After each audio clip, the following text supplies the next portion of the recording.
ሲፈልግ እጅግ ውድ የሆነውንና በሚሊዮኖች የሚቆጠር ዶላር የሚያወጣውን ላምቦርጊኒ እንደ ተራ ብረት ለቪዲዮ ሲል ይከሰክሰዋል። ሲፈልግ ደግሞ በዓለም ዙሪያ ለሚገኙ በሺዎች ለሚቆጠሩ ወገኖች አይናቸውን እንዲያይ ያደርጋል። የተስፋና የእርዳታ እጁን ይዘረጋል። 2000 ሰዎች በሱ ምክንያት መራመድ ችለዋል። በአንድ በኩል የዓለማችን እጅግ ቅንጡና ውድ የሆኑ 100 ቤቶችን አቅም ለሌላቸው ሰዎች ሰርቶ ይሰጣል። በሌላ በኩል ደግሞ ለማያውቀው ሰው የራሱን የግል አውሮፕላን አወዳድሮ ሲሰጥ እናየዋለን። እየተነጋገርን ያለነው ስለ አንድ ተራ ዩቲዩበር አይደለም። እየተነጋገርን ያለነው የዩቲዩብን ህግ ስለቀየረው የዓለማችን ቁጥር 1 ዩቲዩበር ጄምስ ስቲፈን ዶላንድሰን ወይም ሚስተር ቢስት። ይህ በዓለም ላይ ታዋቂ የሆነው የዩቲዩብ ንጉስ ሚስተር ቢስት ከከባድ የአይን አፋርነት ተነስቶ እንዴት ቢሊዮነርና ተጽዕኖ ፈጣሪ ሊሆን እንደቻለ ባጭሩ ነግራችኋለሁ። እንዲሁም ኢትዮጵያ እንደሚመጣ የሚያሳዩ ፍንጮች እንዳሉ አሳያችኋለሁ። እንደ አውሮፓውያን አቆጣጠር በ2012 አንድ የ13 ዓመት ታዳጊ በከባድ አይን አፋርነቱ ምክንያት ከሰዎች ጋር መነጋገር ይከብደው ነበር። ይህ ታዳጊ ጄምስ ስቲፈን ወይም በቅጽል ስሙ ጂሚ ይባላል። ጂሚ በልጅነቱ ብዙ ፈተናዎችን አሳልፏል። ወላጆቹ በነበራቸው መጥፎ ግንኙነት ምክንያት በ2007 ተፋተው እናቱ ብቻዋን አሳድገዋለች። ጂሚ ገና በልጅነቱ በአንድ ነገር ላይ ማተኮርና ያንን ነገር የመጨረስና ሙጭጭ ማለት ባህሪ ነበረው። መጀመሪያ ላይ በቤዝቦል ስፖርት ላይ ሙጭጭ ብሎ የነበረ ቢሆንም በአይን አፋርነቱ ምክንያት ከሰዎች ጋር ሲሆን ምቾት አይሰማውም ነበር። ከሰዎች ጋር ከመገናኘት ይልቅ ካሜራ ፊት ማውራትን መረጠ። ጂሚ በ10 ዓመቱ ዩቲዩብን ካወቀ በኋላ ቪዲዮዎችን በመስራት ተጠመደ። በ12 ዓመቱ እንደ አንድ ዩቲዩበር ስራውን ትቶ ሙሉ በሙሉ በዩቲዩብ ላይ እንደሚሰራ የውስጥ ድምጹ ይጨቀጨቀው ነበር። እሱ ይህንን እንደ ሙያ ሊይዘው ወሰነ። የመጀመሪያው የዩቲዩብ ስሙ ሚስተር ቢስት 6000 የሚል ሲሆን በኋላ ግን ወደ ሚስተር ቢስት ቀየረው።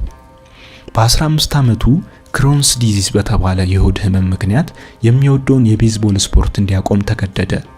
ይህ ህመም ከሚወደው ነገር ቢያስቆመውም በዩቲዩብ ላይ የበለጠ እንዲሰራ አነሳሳው።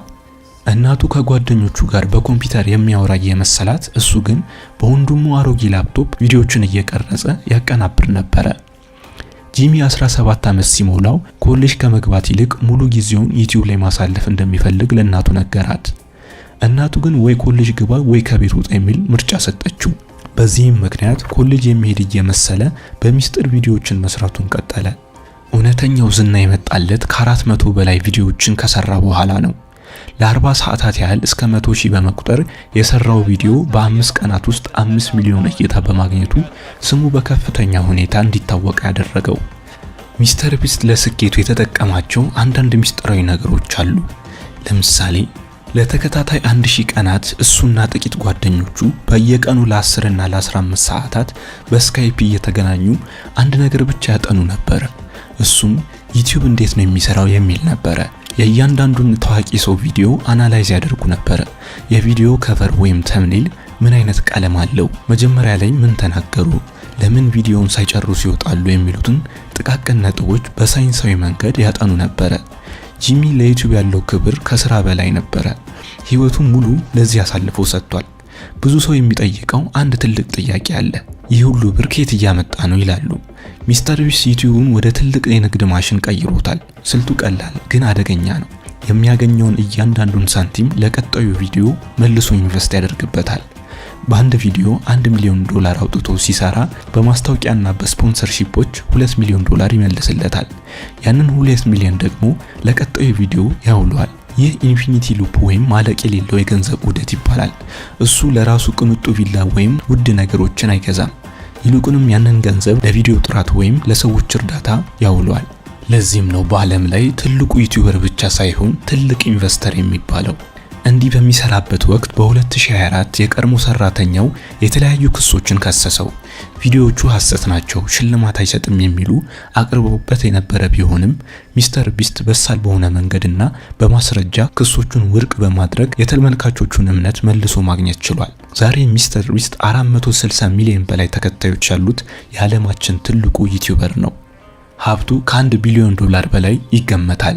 ይህ ሁሉ የተጀመረው ግን ከሰዎች ጋር ማውራት ይፈራ በነበረው በዛ ታዳጊ ልጅ ህልም ነው።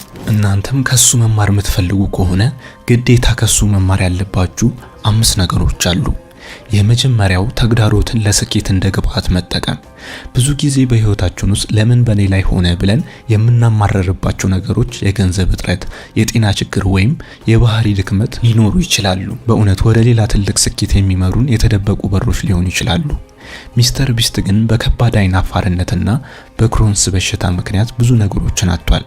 ነገር ግን እነዚህ መሰናክሎች በቤት ውስጥ በዩቲዩብ ላይ ብቻ እንዲያተኩር እያደረጉት፣ እሱ ግን ይህንን እድል ተጠቀመበት። ሁለተኛ፣ እብደት የሚመስል ትጋት። ብዙዎቻችን አንድ ነገር ጀምረን በማውራት ውስጥ ውጤት ካላየን እንተዋዋለን። ሚስተር ቢስት ግን የሚነግረን ውጤት ባይኖርም እንኳን ለምትወደው ነገር እብድ እስከመባል ድረስ መትጋት ካለብህ ትጋ የሚለውን ነው። ጂሚ ገና በልጅነቱ በአንድ ነገር ላይ ካተኮረ መልቀቅ የሚችል ስብዕና አልነበረውም። ለ7 ዓመታት ያህል ምንም ስኬት ሳይኖረው በዩቲዩብ ላይ ተስፋ ሳይቆርጥ ሰርቷል። ሶስተኛ፣ ትርፍን ለእድገት መልሶ መዋል። በስራችንም ሆነ በህይወታችን የምናገኘውን የመጀመሪያው ትርፍ ለጊዜያዊ ደስታ ከመዋል ይልቅ ስራችንን ወደ ቀጣይ ደረጃ ለሚያሳድግ ነገር ኢንቨስት ማድረግ የረጅም ጊዜ ስኬትን ያረጋግጣል። ሚስተር ቢስት ከመጀመሪያው ትልቅ የብራንድ ስምምነት ያገኘውን $10,000 በሙሉ ለችግረኞች ሰጥቷል። ገቢውን ለራሱ ቅንጦት ሳይሆን ለቪዲዮዎች ጥራትና ለሰዎች ደስታ ውሎታል። አራተኛ፣ ዝርዝር ነገር ላይ ትኩረትን መስጠት። ዝም ብሎ መስራት ብቻ በቂ አይደለም። የምንሰራው ስራ ሰዎች እንዴት እንደሚመለከቱት ተረድተን በየጊዜው ስልታችንን ማሻሻል ስኬትን ያፋጥነዋል። ጂሚ ቪዲዮውን እንዲታይለት ብቻ ሳይሆን ተመልካቹ እንዳይሰለቸው በየደቂቃው የሚሆን ስልት ነድፏል። የሰዎችን አይምሮ አሰራር በማጥናት የቪዲዮ ምስሎችን ወይም ተምኔል በጥንቃቄ ያዘጋጃል። አምስተኛ፣ በችግር ጊዜ በሳል መሆን። በህይወት መንገድ ላይ ውሸትና ክስ ሲገጥመን በዛ ሰዓት በስሜት ከመገንፈል ይልቅ በምክንያታዊነት በእውነት ላይ መቆም የመጨረሻውን ድል ያስገኘናል። ከባድ ስም ማጥፋትና ክስ በቀረበበት ጊዜ ወዲያውኑ አልደነገጠም። ይልቁንም ጊዜ ወስዶ በማስረጃ በግልጽነት ምላሽ በመስጠት ክብሩን አስጠብቋል። አሁን ደግሞ ወደኛው ጉዳይ እንመለስ። አዲስ መረጃ የተሰማ ያለው በአይሾው ስፒድ ላይ በአፍሪካን ቱሩ ሚስተር ቢስት ደግሞ ትልቅ ፕሮጀክት ያስበን ያለው አሁን በአፍሪካ ላይ እሱ ሲመጣ ደግሞ ትልቅ ትኩረት ይሰጣል። እንደ አይሾው ስፒድ የሚችለው ነገር አድርጓል። ይሄ ደግሞ ሲመጣ ደግሞ ትልቅ ዓለሞች መስህብ ትኩረት ይሰጣል ሚስተር ቢስት። በቅርቡ ሚስተር ቢስት ወደ ኢትዮጵያ ሊመጣ ነው የሚሉ ፍንጮች እየወጡ ይገኛሉ። ብዙዎቻችን ምን ሊሰራ ይችላል ብለን እንጠይቃለን። እስካሁን በአፍሪካ በተለያዩ ሀገራት 100 ጉድጓዶችን አስቆፍሯል። ለ100 ሰዎችም የሚሆን ቤትን ሰርቶላቸዋል። እንዲሁም ትምህርት ቤቶችን ገንብቷል። ኢትዮጵያ ቢመጣ እስካልን ከዚህ የተሻሉ ብዙ ነገሮችን ማድረግ ይችላል። ኢትዮጵያን ከማስተዋወቅ ጀምሮ ለሀገራችን ቱሪዝም ትልቅ አስተዋጽኦ አለው። ዛሬ እናንተም ያላችሁበት ሁኔታ ምንም ይሁን ምን ባላችሁ አቅም መጀመርና ተስፋ ሳትቆርጡ ነገ የራሳችሁን ታሪክ እንድትጽፉ ያደርጋችኋል። በቀጣይ የትኛውን ታዋቂ ሰው አስተማሪ ታሪክ እንዲሰራላችሁ ትፈልጋላችሁ? ኮሜንት ላይ ያሳውቁኝ። ቪዲዮን ከወደዳችሁት ላይክ እና ሰብስክራይብ በማድረግ አብሮነታችሁን አሳዩን። መልካም ጊዜ፣ ጥሩ ህይወት ለፍጥረታት ሁሉ እንዲሆን እንመኛለን። ከኤሊሁስ